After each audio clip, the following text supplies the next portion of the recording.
Students, हम बात करेंगे trend of melting and boiling points of third period के एलिमेंट्स का हम मेल्टिंग और बॉइलिंग पॉइंट्स का ट्रेंड देखेंगे। ठीक है। मेल्टिंग पॉइंट क्या होता है, यानी कि जिस टेम्परेचर पे एक सब्सटेंस सॉलिड से लिक्विड में जा रहा है, ठीक है, उसको हम मेल्टिंग पॉइंट कहते हैं। और बॉइलिंग पॉइंट क्या होता है, जिससे वो लिक्विड में, जिस टेम्परेचर पे वो लिक्विड से किस में जा रहा है, गैशियस फॉर्म में जा रहा है। ठीक है। तो यहाँ थर्ड पीरियड के एलिमेंट्स हमने ऑलरेडी मेंशन किए हुए हैं। फर्स्ट ऑफ ऑल सोडियम है, सोडियम से स्टार्ट होता है, then magnesium, aluminium, silicon, phosphorus, sulphur, chlorine and then argon. ठीक है ना। तो हम देखते हैं कि इनमें मेल्टिंग पॉइंट और बॉइलिंग पॉइंट का ट्रेंड क्या होता है। इसके लिए हम क्या करते हैं, पहले ग्राफ ले आते हैं जिसमें इसका ट्रेंड जो है वो यहाँ पे दिखाएंगे। यहाँ पे हम क्या ले आए हैं, एक ग्राफ ले आए हैं। इसके अंदर हमने क्या किया हुआ है, केल्विन में, यानी कि जो टेम्परेचर मेजर करने का यूनिट होता है, इसमें हमने इनके मेल्टिंग एंड बॉइलिंग पॉइंट्स जो है वो, इनकी हम कोई प्रॉपर वैल्यू नहीं लिख रहे, बल्कि इसकी जगह हमने क्या किया, यहाँ पर हमने यहाँ पे हमने जो है वो जस्ट ग्राफ में शो कर रहे हैं। ठीक है। तो ऑरेंज में हमारे पास बॉइलिंग पॉइंट्स हैं, जबकि मेल्टिंग पॉइंट्स जो है वो हमने येलो बार्स में शो किए हैं। इसमें अगर हम देखें तो कोई एक प्रॉपर हमारे पास यहाँ पर हम देखते हैं कि पर्टिकुलर कोई लाइन नहीं आ रही, बल्कि इस तरह से आ रहा है। अगर हम इसमें पॉइंट आउट करें तो देखिए, पहले जो है वो ये इंक्रीज कर रहा है, थोड़ा सा डिक्रीज आया और उसके बाद एकदम से ड्रास्टिक डिक्रीज आया। ठीक है, इस तरह आ रहा है। यानी सोडियम से एल्यूमिनियम तक जाते हुए हमारे पास जो है वो इंक्रीज आ रहा है। उसके बाद हम देख रहे हैं एल्यूमिनियम से सिलिकॉन में थोड़ा सा ही डिफरेंस है, बहुत ज्यादा डिफरेंस नहीं है। लेकिन सिलिकॉन से आर्गॉन पे जाते हुए हम देख रहे हैं कि बहुत ज्यादा डिफरेंस आ जाता है। ठीक है ना। इसको हम डिस्कस कर लेते हैं। यहाँ पर हम देख लेते हैं। फर्स्ट ऑफ ऑल हम देखेंगे सोडियम टू एल्यूमिनियम। ठीक है। यहाँ पर हम बात करेंगे, हम यहाँ पर मेंशन भी चले करते हैं कि हम पहले बात करेंगे सोडियम से लेके कहाँ तक की, एल्यूमिनियम Al तक की। ठीक है, एल्यूमिनियम तक। तो इनकी अगर हम बात करें, इनके अंदर क्या होता है, हम सोडियम का यहाँ पे स्ट्रक्चर लेकर आएंगे। फर्स्ट करें, मेरे पास सोडियम का एक टुकड़ा मौजूद है। ठीक है, यहाँ पर हम सोडियम का टुकड़ा लेकर आ गए।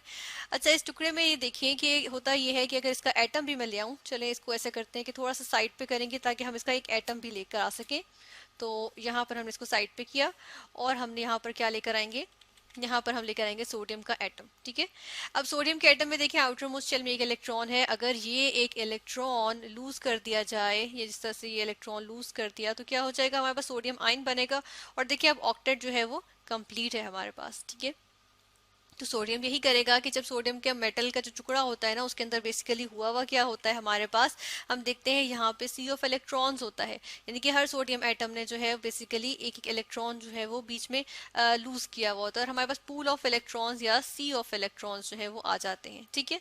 इस तरह से हर एक ने एक एक इलेक्ट्रॉन जो है वो रिलीज किया हुआ है। तो हम देखते हैं कि इसकी वजह से क्या होता है, इसकी वजह से हम ये देखते हैं कि इनके दरमियान में बॉन्डिंग आ जाती है, जिसको हम कहते हैं मेटेलिक बॉन्डिंग। ठीक है। यहाँ पर चले हम लिख देते हैं कि सी ऑफ इलेक्ट्रॉन्स की वजह से क्या है हमारे पास, मेटेलिक बॉन्डिंग। ये हमने यहाँ पर लिख दिया। ठीक है।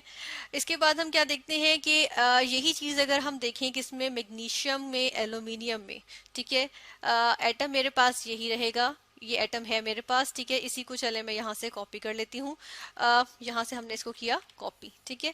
और यहाँ पर ले आते हैं। अब देखिए मैग्नीशियम के केस में क्या होगा, मैग्नीशियम के केस में हमारे पास दो इलेक्ट्रॉन्स होंगे, क्योंकि देखिए हम पीरियड में अगर एक एलिमेंट से दूसरी, यानी कि लेफ्ट से राइट की तरफ जाते हैं, तो हमारे पास नंबर ऑफ इलेक्ट्रॉन्स जो है वो इंक्रीज करते जाते हैं, एक एक करके इंक्रीज करते जाते हैं। ठीक है। तो यहाँ पर यही होगा कि नंबर ऑफ इलेक्ट्रॉन्स एक करके इंक्रीज करेगा। ये अब हमारे पास मैग्नीशियम का एटम आ गया। ठीक है। यहाँ पर हम मेंशन भी कर देते हैं कि ये क्या है, मैग्नीशियम का एटम है। और मैग्नीशियम के एटम में देखें, यहाँ पर अब ये जो है, इसको अपना ऑक्टेट कंप्लीट करने के लिए दो इलेक्ट्रॉन्स जो है वो लूज करने।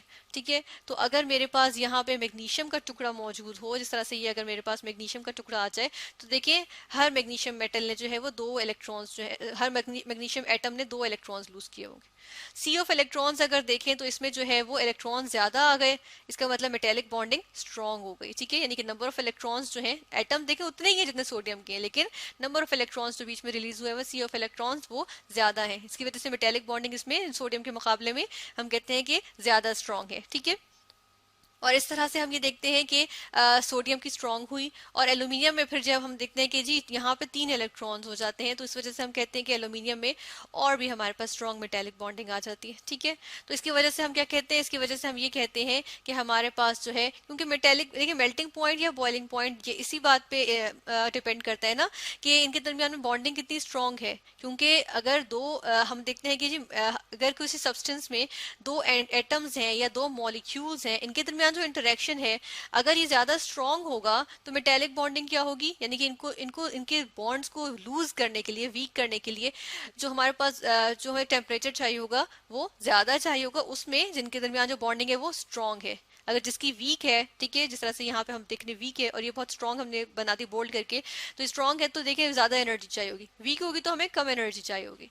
ठीक है, तो हम यहाँ देखते हैं कि फिर एनर्जी ज्यादा चाहिए होगी का मतलब है कि हमें टेम्परेचर भी ज्यादा चाहिए होगा। ठीक है, तो हम देखते हैं इसी वजह से, क्योंकि जब सोडियम में हम देख रहे हैं बॉन्डिंग ज्यादा आ गई, मेटेलिक बॉन्डिंग, और मैग्नीशियम में उससे भी ज्यादा आ गई और एल्यूमिनियम में उससे भी ज्यादा आ गई, तो हम देख रहे हैं कि जी एल्यूमिनियम तक जाते जाते हमारे पास, क्योंकि मेटेलिक बॉन्डिंग इंक्रीज कर रही है, इस वजह से हमारे पास जो है यहाँ पे मेल्टिंग पॉइंट और बॉइलिंग पॉइंट दोनों जो है वो हमारे पास इंक्रीज कर रहे हैं। ठीक है, इसके बाद हमारे पास सिलिकॉन है। अब हम यहाँ पर मेंशन करेंगे सिलिकॉन। ठीक है, यहाँ पर हम लिखेंगे सिलिकॉन।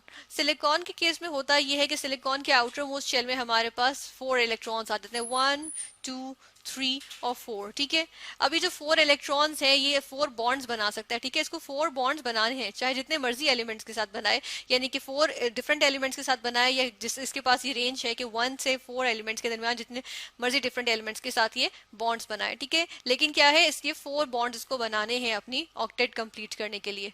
और देखिए फिर होता क्या है कि इसकी वजह से इसके अंदर क्या आ जाती है, इसके अंदर स्ट्रॉन्ग कोवलेंट बॉन्ड आ जाते हैं। ठीक है, इसके अंदर स्ट्रॉन्ग कोवलेंट बॉन्डिंग आ जाती है, सीओवी लिख देंगे हम कोवलेंट के लिए और बॉन्ड लिख देंगे। ठीक है, किसकी हम बात कर रहे हैं, हम बात कर रहे हैं सिलिकॉन की। हम यहाँ पर चले इसको नीचे कर देते हैं ताकि ये मैग्नीशियम के साथ मिक्सड अप ना हो। ठीक है, यहाँ पर हमने लिख दिया, ये हमने सिलिकॉन का देख लिया। इसी वजह से हम कहते हैं एल्यूमिनियम और सिलिकॉन में थोड़ा सा ही डिफरेंस होता है इनकी। अगर हम देखें यहाँ पर अगर हम इसकी मेल्टिंग पॉइंट की बात करें तो बेसिकली वो तो एल्यूमिनियम से भी हाई है। ठीक है, लेकिन अगर बॉइलिंग पॉइंट की बात करें तो वो एल्यूमिनियम से थोड़ा सा जो हम डिक्रीज कहते हैं। ठीक है, टू सम एक्सटेंट, बहुत थोड़ा सा।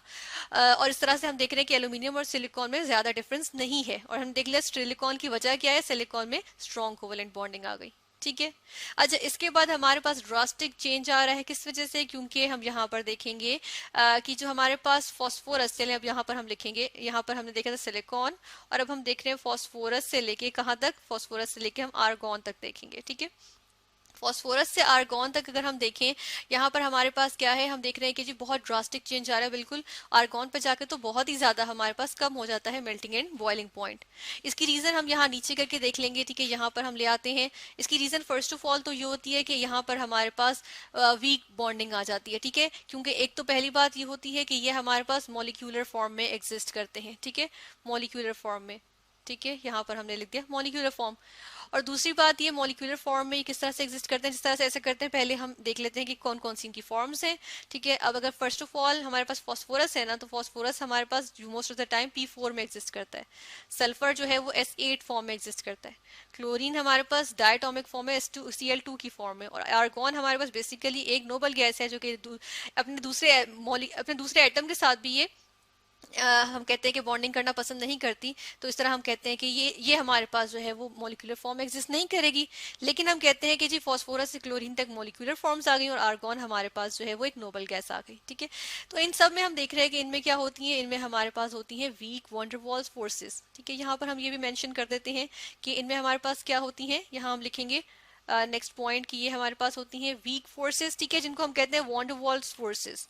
यहाँ पर हम लिख देंगे वॉन्डरवॉल्स फोर्सेस, जो कि हमारे पास वीक फोर्सेस आ जाती हैं, और ये होती हैं इंटरमोलिकुलर फोर्सेस ऑफ अट्रैक्शन। ठीक है, लेकिन ये फोर्सेस ऑफ अट्रैक्शन तो हैं, लेकिन हम देख रहे हैं कि ये क्या है, ये बहुत वीक है। ठीक है, तो इस तरह से हमारे पास ये वीक होती है, इस वजह से हम देखा कि इनका जो है मेल्टिंग एंड बॉइलिंग पॉइंट इनमें डिक्रीज कर जाते हैं।